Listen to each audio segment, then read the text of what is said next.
Hello students, मैं मंजू मगन वीवी college Shamli से। आज मैं आपको पढ़ाने जा रही हूँ आभास लगान, क्वेसीरेंट। इस विचार को प्रस्तुत करने वाले सर्वप्रथम अर्थशास्त्री हैं प्रोफेसर मार्शल, और बाद में आगे जाकर आधुनिक अर्थशास्त्रियों ने भी इस संदर्भ में अपनी बातें कही हैं। आधुनिक अर्थशास्त्रियों ने इतना अलग अलग कहा है क्वेसीरेंट के बारे में कि प्रोफेसर लेफ्टविच ने तो यहाँ तक कह डाला कि हमें आभास लगान के विचार को ही छोड़ देना चाहिए, इसके बारे में हमें बात करने की कोई आवश्यकता नहीं। पर बच्चों, ऐसा नहीं है।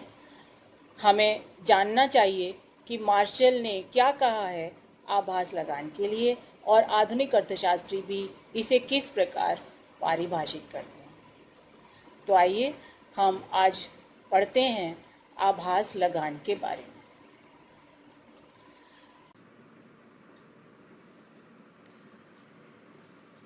तो मार्शल के अनुसार मशीन की अल्पकालीन आय में से अगर हम उसको चलाने की अल्पकालीन लागत को घटा देते हैं तो बचत के रूप में जो प्राप्त होता है उसको हम कहते हैं आभास लगान। तो आभास लगान ये बताता है कि मशीन की अल्पकालीन आय में से उसको चलाने की अल्पकालीन लागत कितनी अधिक है। इस प्रकार आभास लगान अल्पकालीन लागत के ऊपर एक प्रकार की अल्पकालीन बचत कहा जा सकता है। ये इस प्रकार देखिए लिखा हुआ है, आभास लगान एक प्रकार की अस्थायी आय है जो कि साधन की पूर्ति में अस्थायी कमी के कारण उत्पन्न होती है और दीर्घकाल में समाप्त हो जाती है। तो इसका मतलब ये हुआ कि आभास लगान का कंसेप्ट मार्शल के हिसाब से अल्पकालीन विचार है जो कि दीर्घकाल में नहीं होता, यानी दीर्घकाल में आभास लगान समाप्त हो जाता है। अब हम जानेंगे आधुनिक अर्थशास्त्री क्या कहते हैं। आधुनिक अर्थशास्त्रियों के विचार तो बहुत अलग अलग हैं आभास लगान के संदर्भ में, फिर भी कुल मिलाकर हम बात करेंगे आधुनिक मत की। तो आधुनिक अर्थशास्त्रियों का ये मत है कि आभास लगान कुल आगम तथा कुल परिवर्तनशील लागत के बीच का अंतर होता है। तो सूत्र रूप में भी हम इसे प्रस्तुत कर सकते हैं।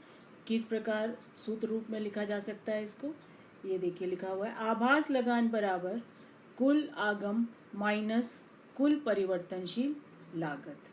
यानी कुल आगम में से परिवर्तनशील लागत को घटा देने पर जो कुछ प्राप्त होता है वह कहलाता है आभास लगान। अब आधुनिक मत की व्याख्या हम चित्र के माध्यम से भी कर सकते हैं। तो ये चित्र बनाया है हमने। ये x अक्ष पे हमने उत्पादन को दिखाया है और y अक्ष पर आगम, लागत और प्राइस, ये तीनों चीज़ें दिखाई हैं।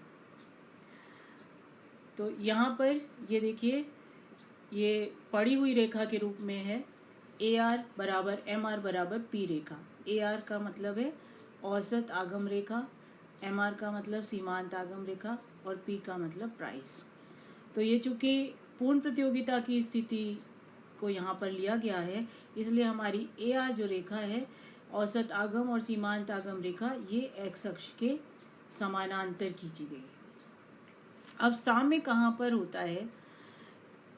साम्य की स्थिति ये दिखाई गई है E बिंदु के द्वारा, जहाँ पर MC रेखा, MC का तात्पर्य है सीमांत लागत रेखा, सीमांत आगम रेखा को काटती है। यानी जहाँ पर MC इक्वल्स MR होता है, MC बराबर MR के होता है, वो बिंदु संतुलन का बिंदु होता है। तो इस संतुलन के बिंदु से हम नीचे की ओर एक लाइन खींचते हैं तो Q बिंदु मिलता है। यानी संतुलन बिंदु पर OQ मात्रा में उत्पादन किया जाएगा। अब इस स्थिति में देखते हैं कि कुल आगम कितना है, औसत आगम कितना है फर्म का।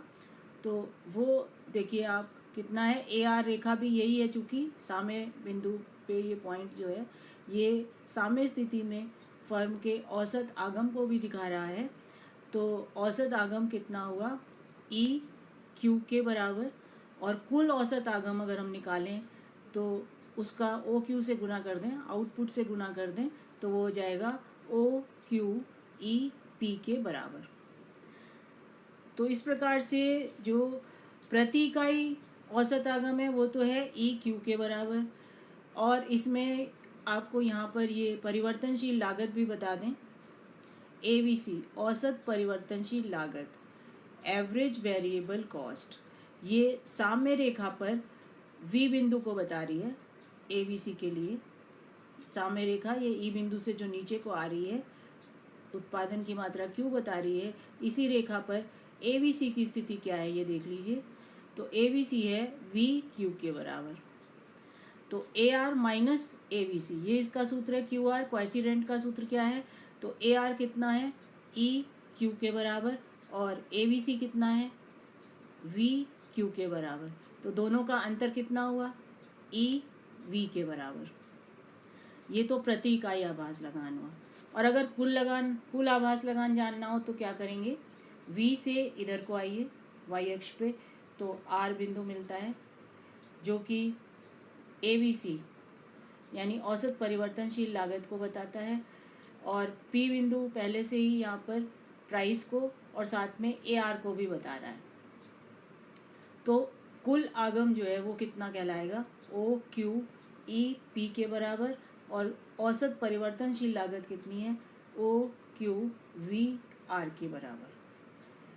तो इन दोनों का अंतर कितना हुआ, आर वी ई पी के बराबर, जो कि फर्म को प्राप्त होने वाला आभास लगान है, साधन को प्राप्त होने वाला आभास लगान है।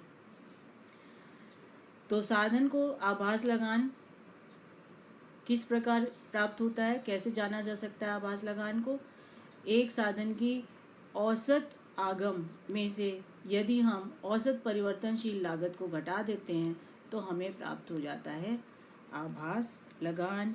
और विशेष उल्लेखनीय बात यहाँ पर क्या है कि ये केवल एक अल्पकालीन आय है जो कि साधन को इसलिए प्राप्त होती है क्योंकि अल्पकाल में उसकी पूर्ति को एकदम बढ़ाया नहीं जा सकता।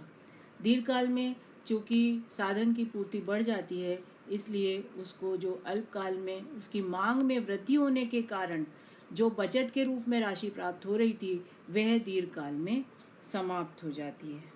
तो इस प्रकार आभास लगान का विचार कैसा है, एक अल्पकालीन विचार है।